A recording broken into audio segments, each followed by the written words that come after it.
ఈ పళ్ళెం సౌందర్య దగ్గరికి చేరిస్తే ఆమె తప్పకుండా ఈ పెళ్లికి నిరాకరిస్తుంది.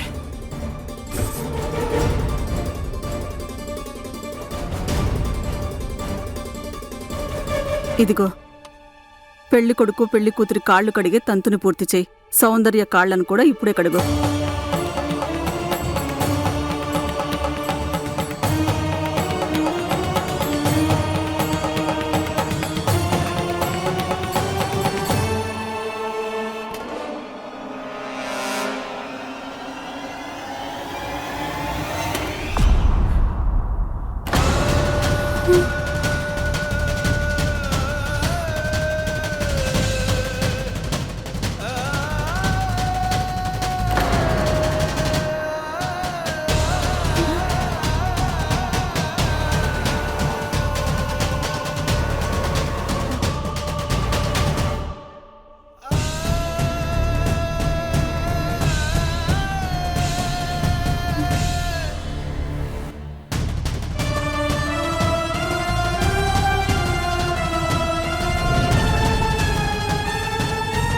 ఈ పాటికి సౌందర్య పల్లెంపై నేను రాసిన మెసేజ్ చదివి ఉంటుంది.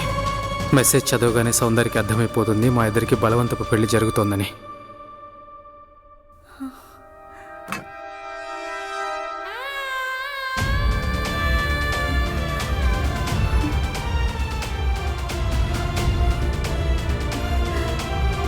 ఇక్కడ ఏం రాస్తుందమ్మా?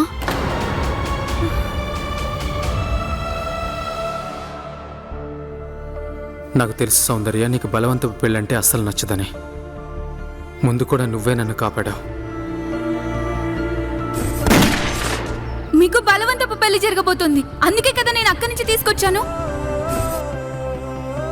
ఇంకా నాకు పూర్తి నమ్మకం ఉంది ఇప్పుడు కూడా నువ్వు నన్ను ఈ బలవంతపు పెళ్లి నుండి కాపాడుతావని.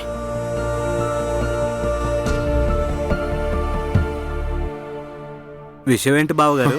మొదటిసారి బలవంతపు పెళ్లిలో పెళ్లి కొడుకు పెళ్లి కూతురు కోసం ఎదురు చూడడం చూస్తున్నాను.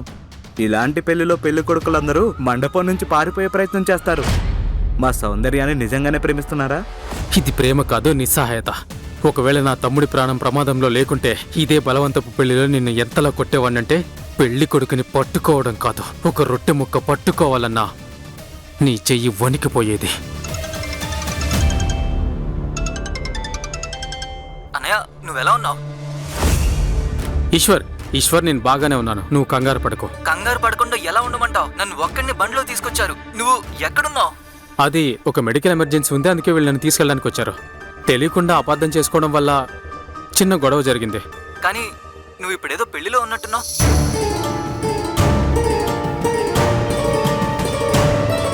ఎందుకంటే పెళ్లి కొడుకు ప్రమాదంలో ఉన్నాడు. నేను చెప్పేది జాగ్రత్తగా విను. నీ జేబులో ఒక సింధూరం డబ్బా ఉంది. నువ్వు అక్కడికి చేరగానే దాన్ని తీసుకెళ్లి హాసినికి ఇవ్వు. ఆ డబ్బాని హాసినికి సమయానికి అందించడం ఇప్పుడు చాలా ముఖ్యం. ఈశ్వర్,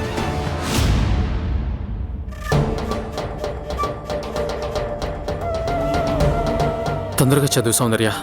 నువ్వు అర్థం చేసుకుంటావని నేను బలవంతం పెళ్ళని రాశాను.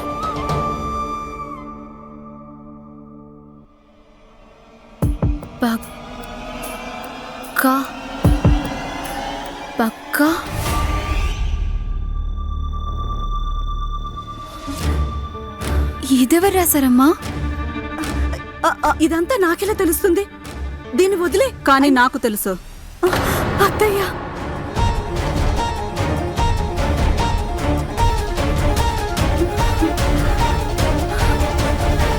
ఇక మనం సౌందర్యకి నిజం చెప్పాల్సిన సమయం వచ్చింది. లక్ష్మి,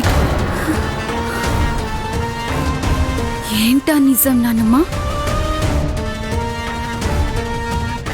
అది రాసింది ఎవరో కాదు, మన డాక్టర్ బాబు.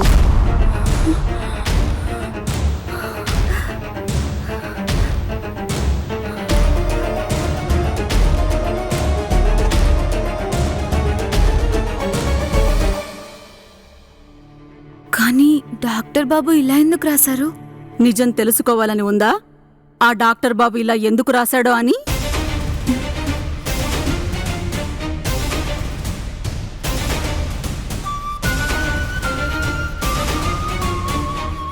అయినా నువ్వు డాక్టర్ బాబు దగ్గరికి వెళ్ళావు కదా, అతనికి ఈ పెళ్లి ఇష్టం ఉందో లేదో అడగడానికి.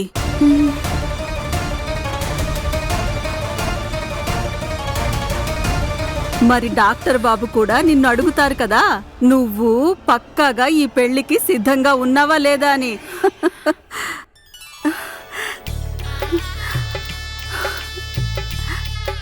నానమ్మ, నిజంగా ఇది డాక్టర్ బాబు రాసారా? అవును అవును, డాక్టర్ బాబే రాశారు. అదేంటంటే మన డాక్టర్ బాబుకి తెలుగు అంత స్పష్టంగా రాదు కదా. ఒకవేళ అదే నిజమైతే డాక్టర్ బాబు మనసులో ఇంకా ఏ ఆలోచనలైతే ఉన్నాయో వాటిని నేను పోగొడతాను నానమ్మ. అలాగే అలాగే, నువ్వు ఎక్కువ ఆలోచించకుండా అలంకరణ పూర్తి చేసుకుంటే పెళ్లి మండపానికి వెళదాం. నానమ్మ,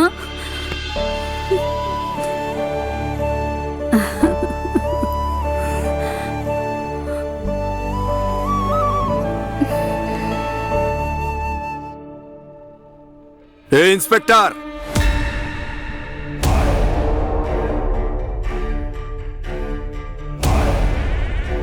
కపూరియాకి కొత్తగా వచ్చావనుకుంటా. అందుకే ఈ శక్తి సింగ్ గురించి ఇంకా తెలియనట్టుంది.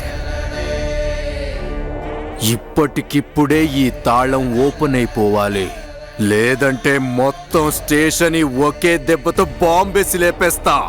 నన్ను అడ్డుకునే శక్తి ఎవడికి లేదు, అర్థమైందా? అన్న, మేము ఇది కావాలని చేసింది కాదు. తప్పక మిమ్మల్ని జైల్లో వేయాల్సి వచ్చింది. తను పెద్దింటి కుర్రాడు శక్తి సింగ్.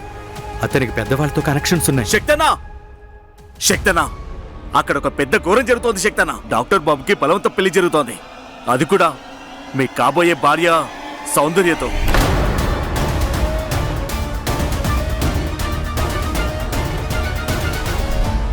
అత్తయ్య, ఏంటిది? ఇక్కడ ఏం రాసుంది? అయ్యో లక్ష్మి, ఎంత దరిద్రమైనా ఒక్కసారి మాత్రమే ఇల్లు వదిలి వెళ్ళిపోతుంది. అలాంటప్పుడు నేనెందుకు నా మనవరాలికి శత్రువులా ప్రవర్తిస్తాను? దానిపై డాక్టర్ బాబు బలవంతపు పెళ్లి అని రాశాడు. ఏంటి? ఒకవేళ మన సౌందర్య గనక అది చదివి ఉంటే ఈ పెళ్లి జరగదు, తన మెడలో 3 ముళ్ళు పడవు కూడా. నేను దాన్ని ముందే చూసి మంచిదయ్యింది, వీలైనంత వరకు దాన్ని తుడిచేశాను. నేను కూడా శక్తితో సౌందర్య పెళ్లి జరిగితే బాగుంటుంది అనుకున్నాను. ఎందుకంటే అతను ఏం చేస్తాడో మనందరినీ అని నాకు భయమేసింది. అంతే అమ్మా, ఎంత కష్టపడినా పేదింటి పిల్లకు మంచి సంబంధం దొరకదు. అలాంటిది మన సౌందర్యకు ఇంత మంచి గుణవంతుడైన అబ్బాయి దొరుకుతుంటే నేనెందుకు అది చూసి సంతోషించను? అత్తయ్య, మీరు నన్ను క్షమించండి, మిమ్మల్ని అపార్థం చేసుకున్నాను. లక్ష్మి, నువ్వెందుకు ఏడుస్తున్నావు? ఇప్పుడే కన్నీళ్ళని ఖర్చు చేసేస్తే అప్పగింతల సమయంలో ఎక్కడి నుంచి తెస్తావు? అసలేం మాట్లాడుతున్నావు నువ్వు? చందు నిజమే చెప్తున్నాడు అన్నగారు. మేమంతా ఇప్పుడే చూసొస్తున్నాం. ఆ క్లినిక్ లో బాలా అలాగే అతని మనుషులు చేతులు కట్టేసి డాక్టర్ బాబుని బంధించి ఉంచారు. పెళ్లి దుస్తుల్లో రెడీగా ఉన్నాడు. అసలు మీరందరూ అక్కడ దిక్కులు చూస్తూ కూర్చున్నారా? పరిగెత్తుకుంటూ వచ్చారు శుభవార్త చెప్పడానికి. సౌందర్య నా అప్పు తీర్చకుండా ఎక్కడికి వెళ్ళనివ్వను. తనకి పెళ్లి అంటూ జరిగితే అది కేవలం నాతో మాత్రమే.